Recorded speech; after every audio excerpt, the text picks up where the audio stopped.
అందరికీ నమస్కారం అండి.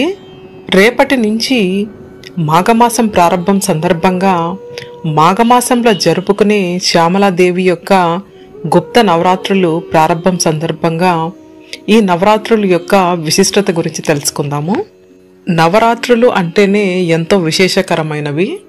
అందులో శ్యామలాదేవి తిరుగాడే ఈ నవరాత్రులు అమ్మవారిని భక్తి శ్రద్ధలతో పూజిస్తే కోరిన కోరికలు నెరవేరుతాయని నమ్ముతారు.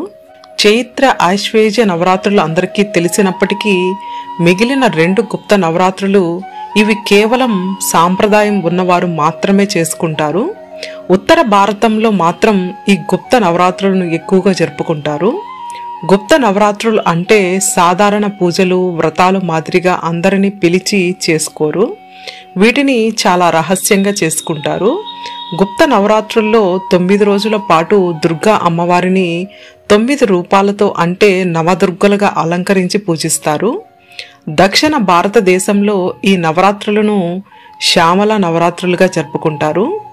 ఎవరైతే ఈ నవరాత్రుల్లో శ్యామలాదేవిని భక్తి శ్రద్ధలతో పూజిస్తారో వారికి ఉద్యోగంలో కానీ ఉన్నత పదవుల్లో కానీ విద్యలో కానీ ఐశ్వర్యంలో లోటు ఉండదని చెబుతారు.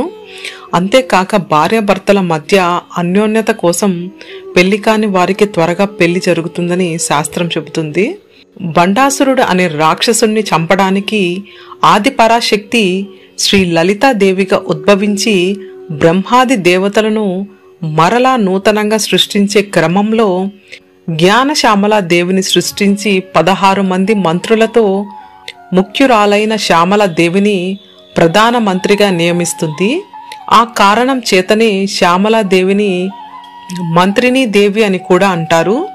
ఈ తల్లిని దశమహావిద్యల్లో మాతాంగి అని కూడా పిలుస్తారు. అదేవిధంగా అమ్మవారికి మాతాంగి అనే పేరు ఎలా వచ్చిందనే విశేషంలో హిమవంతుడి స్నేహితుడైన మాతాంగ ముని తపస్సుకు సంతోషించిన శ్యామలాదేవి ఆయన కోరిక మేర మాతాంగుడి కుమార్తెగా జన్మించి మాతాంగ దేవిగా ప్రసిద్ధి చెందింది.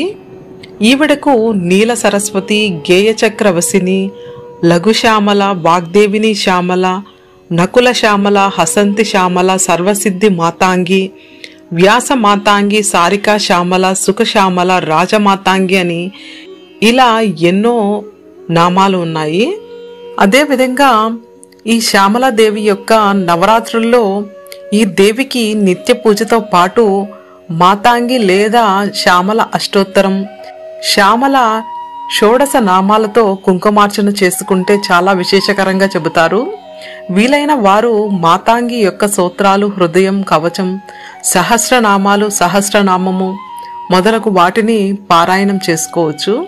వీలైతే చిలక పచ్చ రంగు వస్త్రాలను గాని ఎర్రని వస్త్రాలను గాని ధరించి ఎరుపు రంగు పూలతో అలంకరణ చేసుకుని ప్రసాదంగా పాయసాన్ని నివేదన చేస్తారు. ఈ నవరాత్రులు మామూలువి కావు, చాలా విశేషమైనవి, పవిత్రమైనది. అందరూ శ్యామలాదేవి తిరుగాడే నవరాత్రుల్లో అమ్మవారిని భక్తి శ్రద్ధలతో పూజించి అమ్మవారి అనుగ్రహం అందరికీ కలగాలని కోరుకుందాము.